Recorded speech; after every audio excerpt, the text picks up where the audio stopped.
Hey, Hoops fans, what do you say? What do you know? What are you doing? Hoops Wisdom here. First time ever posting on YouTube.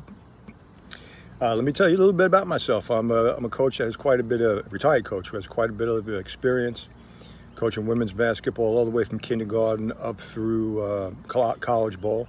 Coached a couple of state championship teams at the high school level, a couple of nationally ranked teams. Coached at the Division III level, Division II level, never coached Division I ball. But I've kind of seen it all, seen everything that's in the game, the good, the bad, and the ugly. And in the videos that I produce here, I'm going to talk about all of it. Today I want to focus in on what's happening with the Indiana Fever. I'm going to try to avoid, because I'm going to do some separate videos on what's happening with Caitlin Clark. That whole fiasco there with her entry into the league, the way that she's been treated, the pressure that on her, and I think she's actually cracking a little bit under it, which is unfortunate. But last night, I watched the game last night, and Caitlin coming back for the second time off of injury. After the Fever had some success in at least a couple of games, they were in 4-5 with her not being there, so it's not like they turned into a successful team. But they had a couple of games where they played really, really well, and people started to say, hey, maybe they're better off without Clark, which is absurd. You could see in the game last night, they played better than they did the game before in Caitlin's first game back, but you can still see the tension and the friction on the floor. Not so much between players, but in the way that the game is being played. It's like they have two identities with Caitlin on the floor. And I think this comes down to coaching, and this is not a knock on Stephanie White, because coaching Caitlin is not only a generational player, she's a once-in-a-lifetime type player, in the women's game at least. I don't think there's ever been a player in the women's game who's brought the combination of shooting ability and the range that she has. Obviously, she's not shooting well right now, but we know what she can do. Let's not fool ourselves and play games here. And her basketball IQ and her ability to distribute the ball. She's one of the best passers I've ever seen, male or female. And she's really good running off the break, making decisions in those long difficult passes. So she's a package with a mixture of skills and abilities that the league has never seen. So now you're a coach. You're coaching in the league, and you have a way, a philosophy of the way that you coach and what you believe you should be doing offensively. And then along comes a player like Caitlin Clark, and it's very, very difficult for a seasoned coach to say, hey, you know what? I got to do something different here because I have a unique player with unique abilities.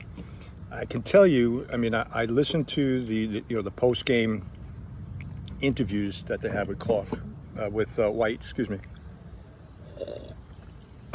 And it's apparent she's traditional coach. All coaches preach what she's preaching on offense. Move the ball, everybody gets touches, side to side, inside, outside, opposite. Drive the closeouts. You got the open shot, take it, swing the ball, penetrate, dish. The whole repertoire, the whole story that every coach kind of learns, that these are the foundations of offensive basketball. And then along comes a player like Caitlin Clark, and she kind of tosses the whole recipe out the window, and it's very difficult for a seasoned coach to accept. Because now Stephanie White has to admit she's on a learning curve right now. She thought, coaches get to a point and they think they've reached the mountaintop and they've learned everything that they need to learn. And it's a rude awakening when you get a player like this that forces you to basically completely reevaluate the way that you coach the game offensively. So that's the difficulty they're having. Caitlin's coming back, and she's hearing, well, you know what? We're doing a really good job snapping that ball around, changing sides, getting the ball to the open person, which sounds fantastic. It's something that I don't know how you even argue with. But the reality is, you got a player like this. She has to have the ball in her hands. She has to be operating the offense. She's got to be given a lot of leeway. I remember I used to yell at kids where, you're taking a three, one pass into your offense, or You got a point guard who takes it up and, takes a three with somebody in their face. And, I remember you just get on that. Get on this. Come on, move the ball. Everything that you hear Stephanie White say, I've said to kids. But that's out the window with Caitlin. She's got to have the freedom to basically do what she wants to do. Sometimes the coach is going to have to rein her in and say, oh, okay, you know what? We got to scale back a little bit. We're going a little bit. Once you have your freedom, but you know what? You got to scale back a little bit. Your shot selection at this point is questionable, even for you, who I'm giving you all this freedom. So I'm not saying complete carte blanche, but she has to have the ball in her hands. She has to have the ability to create. You don't take the ball with Caitlin Clark and she passes, typical pass the ball to the wing and then cut through and then hide yourself in the corner someplace. She's got to have the ability to pass, replace herself, get it back, drive, kick, play the pick and roll game. She's got to have the ability to do all that, which means that the coach has to basically let go. And, her offense cannot be as structured as she might want it to be.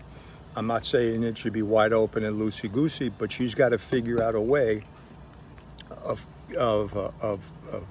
capitalizing on Caitlin's abilities while obviously still keeping other people involved and capitalizing on their abilities as well.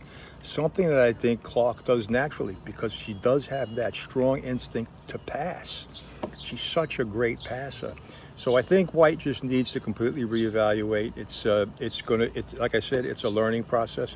If I were her, I would reach out to maybe some NBA coaches, maybe the D'Antoni guy who coached with the Phoenix Suns. He had Steve Nash, who I think is a player who is a lot like Caitlin Clark. Really good shooter, great on the break, great decision maker, creator off the dribble. Same type of deal. And they managed to do a great job with him. He had the ball in his hands a lot of the time. I know he did a lot of pick and roll work with Stottlemyre. Look at the combination that you have over with Indiana with Aaliyah Boston. I mean, those two are just a tremendous, tremendous connection. I mean, there's great opportunities there for pick and roll type basketball. I think one of the sticking points here is going to be Kelsey Mitchell. Kelsey Mitchell, I love her. She's a great player. She's dynamic offensively, but I think she's a player who craves the ball. And I think when she gets it in her hands, she's an attack the basket, shoot the ball first type player.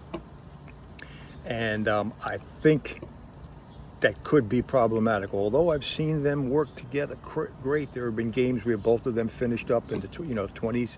One player had 22, the other one had 30. That kind of combination, because Kelsey can shoot the three, and really shoot the three well. So I think she has to be willing to maybe scale back her game a little bit. And then they have the role players. They have the role players around them. I just love that. What's her name again? Alexi Hull. Oh, what a defensive play. Rebounder off the ball. It's Sophia, who does a great job. She's just, every team needs a player who's going to get on the floor, fight for loose balls, rebound, defend, and then she can shoot the three, which is very, very nice. I just think they have a really, really well-balanced team. But the challenge here is going to be for Coach White. Can you adapt your style of coaching, everything that you've learned since you got into the game, to this unique talent that's fallen into your lap? It's going to take trial and error. It's going to take great coaching off the court in getting people to buy into what you want to do. You got quite a challenge on your hands. And I hope you live up to it. I hope you're able to do it. But the first thing comes with being humble, shed your ego, and understand it can't be, hey, my new star player, it's my way or the highway, because you're going to ruin your team if you do that. Okay? So that's my advice to you, Coach White. That's my advice. You heard it from me right here. All right? As for everybody else, thank you for listening. If you made it this far, peace out to you. By the way, I enjoy the comments. If you don't agree with what I'm saying, if you want to correct me, whatever you want to do, you want to come at me, you want to call me an idiot, I don't care. Leave it in the comment section, and I will definitely get back to you, and we can have a conversation about this. Anyway, have a great weekend. Enjoy. Great talking to you on this first video. Hope there's more to come.